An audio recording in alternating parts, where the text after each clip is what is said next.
Good morning, everyone. I think we may have picked one of the coldest days of the year to take our Rooted in Florida segments outside, but that's okay because we always love our time with Dr. Whitney Elmore of the Pasco County Extension Office.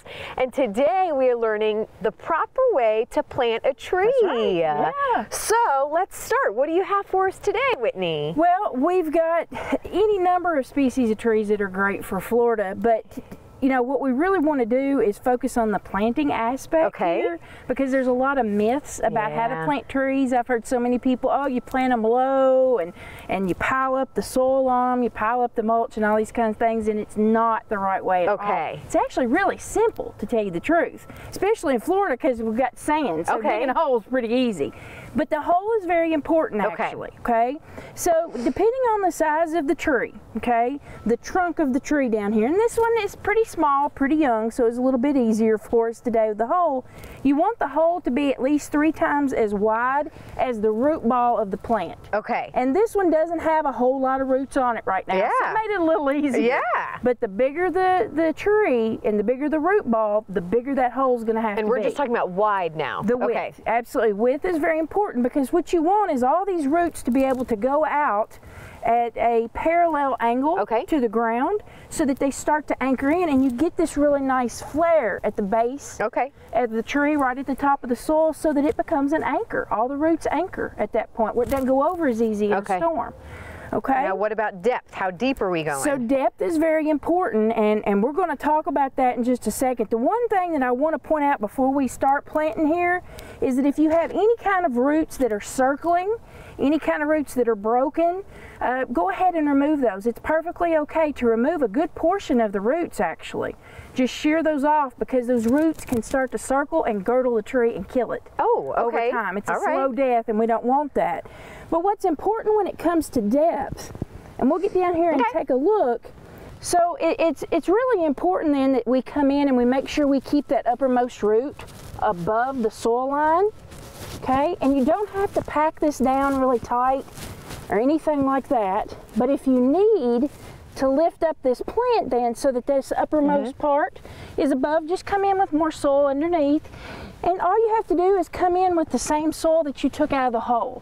You don't want to use any kind of amendments, no potting soil or anything like that, because the plant, it's really easy for it to grow into that. We want it to extend out beyond any of this loose soil so that it's taking up plenty of nutrients, water, and serving as a really good anchor. Well, that's what I was going to ask. How soon do you water and maybe give it fertilizer? So with fertilizer, we say don't put any fertilizer down on it for several months. Because we're going to be telling it to grow. Right now it's really stressed out. This is a hard process on plants, so we don't want to put any fertilizer at this point, but we're going to have to water it pretty much every day to get it established. So the bigger the diameter of the plant, the more often we're going to have to water it, and for longer periods of time. So pretty much for every inch of diameter you have on the plant, this needs a good gallon or 2 every day. Soaking the roots slowly. Is that what people, I would imagine, mistakenly do, not give it enough water? Absolutely. And that will not allow it to become established over time. And that's going to lead to a lot of decline in these plants. The other thing is when it comes to mulching, you want to come in with a good mulch. And if you notice here, I'm not going to mulch right up to the base of that plant. I'm going to leave 6 to 8 inches around the base so that I'm making sure I get a lot of nutrients and water down into the root system and a lot of oxygen flow. I'd imagine that's a big mistake people do too, just putting too much mulch. Huge mistake.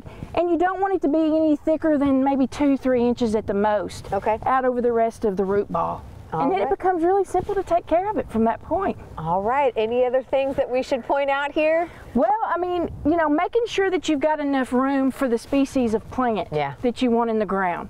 That's a really big problem that folks tend to have. You know, you see this nice little small tree and you think, gosh, you know, it's really cute at this point. I kind of liken it to puppies and alligators. They're cute when they're babies, you know, but this will grow and get big. So you need to know the mature height and the mature spread.